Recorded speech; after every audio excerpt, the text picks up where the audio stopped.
Will. What is your name, job title, and licenses that you currently hold yourself? Yeah, my name's Will O'Reilly. I have two jobs, one as a realtor at Keller Williams, Philly, and the second as director of operations for a growing development company called Love My Home. And I currently just have my PA realtor license. How long have you been in this business, and how long have you been a licensed real estate agent in the state of PA? Yeah, so I've been a licensed agent for 5 years now. And yeah, 5 years. And I've been doing the working with the development company for a little bit over a year now. Awesome, awesome. So, why do you think that the city created the new property wholesaler license type? Um, Probably because there's a lot of issues with wholesaling. I think some other states and cities have different types of licensing for wholesaling as well. But it was probably to help kind of cut back on a lot of the um, really illegal things that happen that sometimes wholesalers are doing. Ooh, so you're saying that sometimes wholesalers are doing illegal things and that you have personally experienced issues. Can you give a specific example of, a specific situation? Um, yeah, I was in a situation one time where Um, I was working with a wholesaler on a property that an investor of mine was thinking of buying. Mhm. And actually, he was a partner with another wholesaler who I'd done a couple of deals with, and was a good friend of mine. And he was acting like kind of weird. So I called my friend and I was like, "Hey, you said you're partners with this guy. Do you know anything about this deal?" And he told me to pull out of the deal and stop talking to the guy altogether, because he knew about the deal and he knew that the wholesaler actually didn't have the owner's permission to sell the house and that he was just trying to sell it off. Mm. So there's definitely an ethical standard that you feel hasn't really been met. Yeah, I mean, a lot of people get into wholesaling because it's so easy. You don't need a license Mhm. in any way. And it can be a lot of times it's seen as at least an easy way to make some quick cash. Mhm. Um, and that, attracts certain types of people. Mhm. So, I mean, you said it attracts certain type of people, anyone can get into it. So, what you're saying is like it's kind of like it's been a free for all, and you really, in order to make an educated decision about which deals you're engaging in, it was more the accountability came from their reputation rather than like licenses or forms or any kind of background check. Yeah, I mean, you definitely want to look into as much of their background as you can. Hmm. But the wholesalers I've actually done deals with and who were really good at what they did, were actually all realtors, licensed realtors to some capacity or another. Some just had their license because they wanted to be in an office.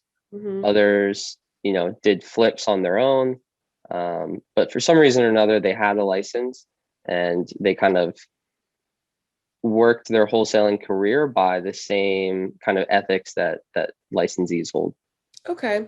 So you've been really working more with people who license realtors who are just kind of doing wholesale deals on the side.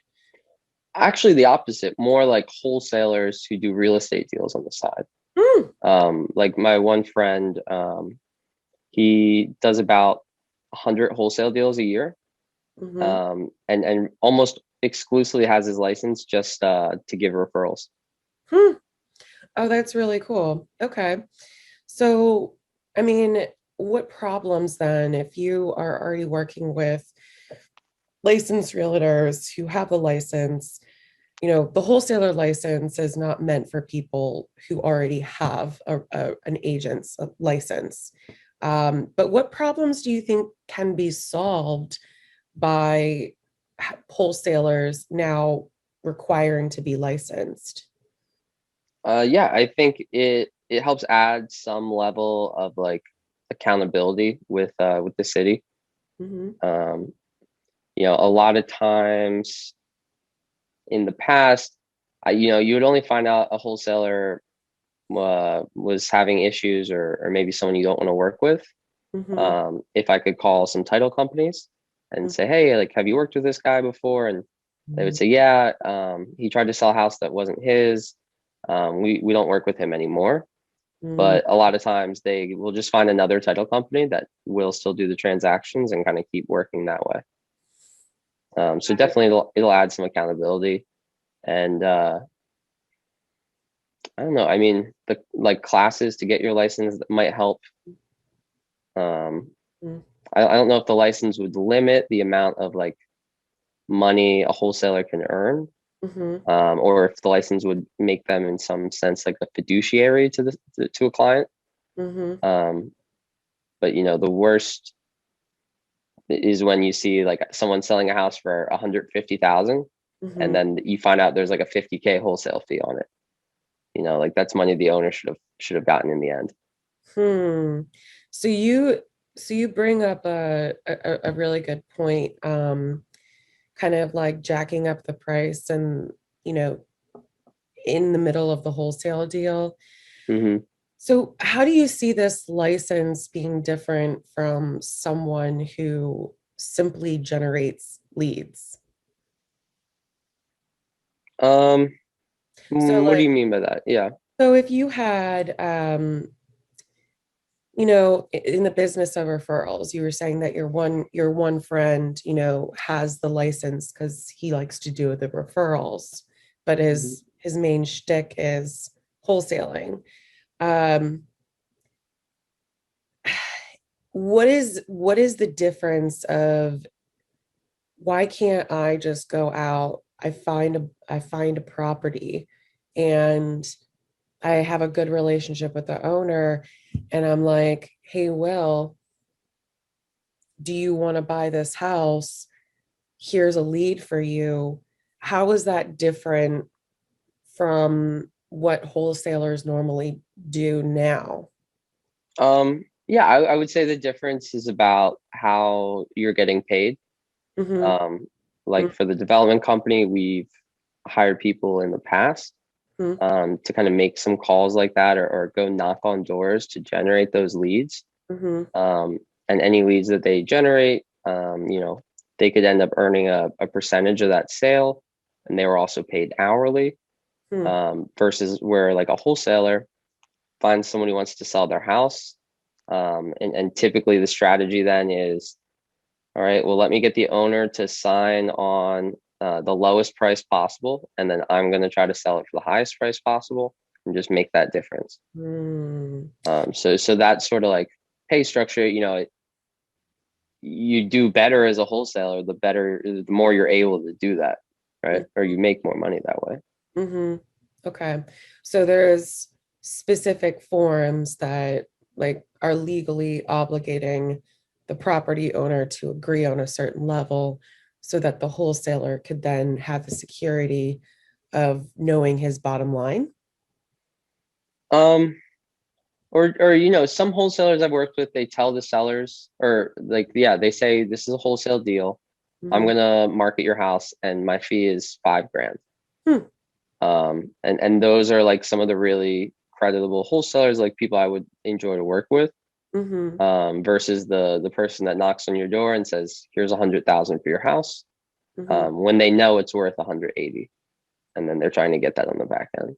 Okay. Okay. So, there's it's all really has to do with how you get paid.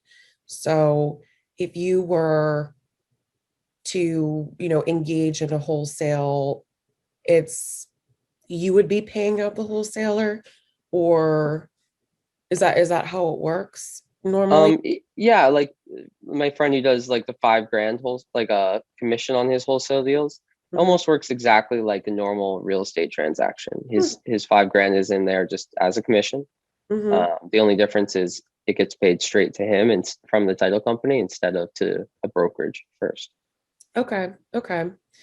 So, have you ever been in a situation where, you had mentioned earlier about a wholesaler not having a good rep and to run and get away from the dude as quickly as possible. Hmm. Have you been ever in a situation where you got sued or tangled up in a wholesale deal that went bad? No, thankfully. Oh, okay. Yeah, So what you're saying is you're just getting the advice and you're talking with other people, and you've never experienced that negative situation yourself, but you know other people who have had to deal with those situations and you're learning from their mistakes. Is that kind of how you're? definitely. Yeah, I mean, normally, like if something is wrong, you kind of can tell, Mm-hmm. or something feels off. It's normally because something's wrong. Mm, So, in just talking to a lot of other agents at the office and hearing their experience, I've definitely been able to avoid some deals that would have been bad. got it. Okay. So fortunately you haven't had to deal with it. That's good. Yeah, um, you didn't have to learn the hard way. Though mistakes are mistakes, they're accidents. You don't expect them.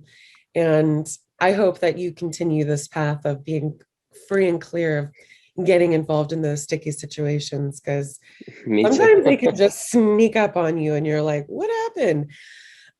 So that's good.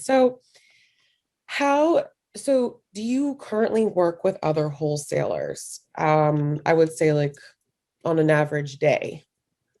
Yeah, so with the development company I work with, they're trying to, or they're really buying about maybe 2 houses a month.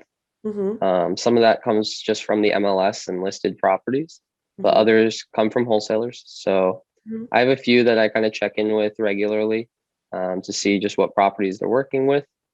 In Mm-hmm. my experience, the wholesalers who are really good Mm-hmm. will have, dozens or if not hundreds of properties at any given time. And the ones that tend to be less good, will have like one or three at a time. Mm-hmm. Mm-hmm. Okay.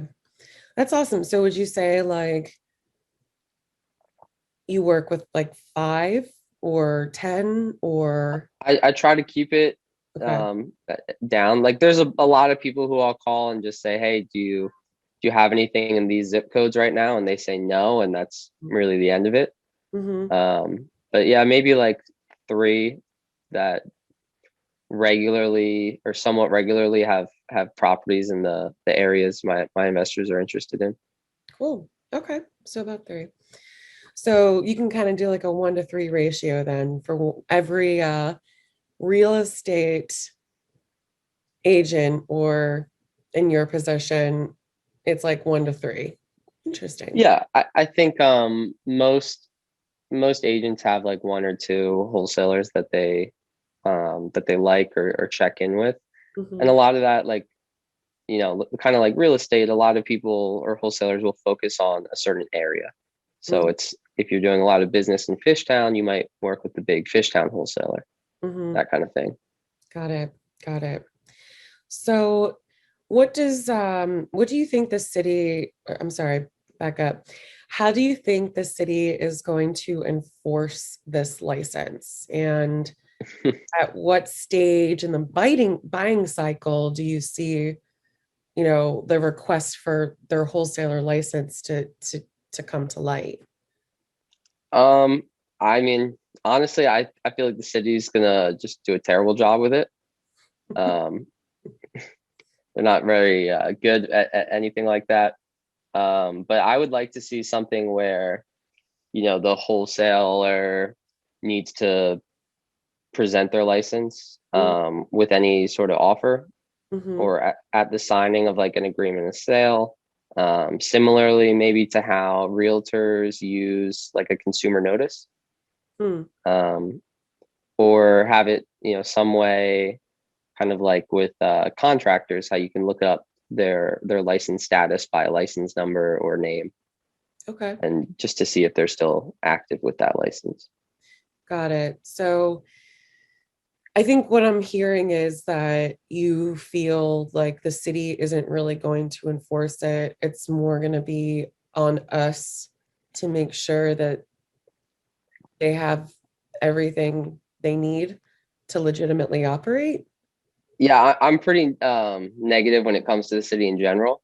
Um, but I still think, yeah, at the end of the day, it's going to come down to Mhm. the agents and the transaction, Mhm. um, to determine the wholesaler's legitimacy, and just the license will kind of help provide that.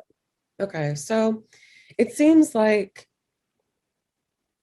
your feelings are more positive than negative about having a new license being introduced. Yeah, yeah. When you meet a new wholesaler, and they have a property that someone you're working with is interested in, Mhm. um, at the end of the day, they are just a totally random, unlicensed person with no fiduciary responsibility in the deal. They just want to get paid, Mhm. and having at least some kind of a license, you know, right off the bat lets me know, oh, okay, at least they're somewhat legit, especially with the license coming out. Mhm. It just goes further to show that if they don't have this license, that, why not? Yeah, absolutely. That's a really good question. And before I give some of my feedback here, I think you kind of aired around it previously, but the last question that I have for you is, do you feel more protected by the city now that this license is in effect? Yeah, no, not really. um yeah, at the end of the day, I mean, it's when working with wholesalers, it's all about having the right title company that you trust with running the title, and Mm, um just seeing what the maybe the wholesaler's relationship is with the seller. mhm, That's also sometimes a big indicator of, if the deal is going to be good or not. mhm. No, I don't think the city can really enforce something that will help much, but I'm hoping they can at least provide some layer of, like, professionalism to the wholesale industry, if you want to call it that. Yeah, absolutely. That's really great insight. Well, I really appreciate your time today. Do you have anything else that you feel is important to add to this? And clearly this is going to be on YouTube. We're involved in a wholesale college series, and people. We want a diverse group of individuals with Hmm. diverse opinions. So, is there anything else that you would like to add that is perhaps unique to your situation? Um, I was just gonna shout out like a plug for myself, but no, no, I don't have anything else. Go! Shameless plugs are Oh yeah, good. shameless plug. Yes. If you're thinking about getting into real estate, or getting your license, or getting into wholesaling, or you just want to invest or buy and sell in the Philadelphia market, uh, shoot me an email. Will at themickey group.com. It's TheMickeyGroup.com.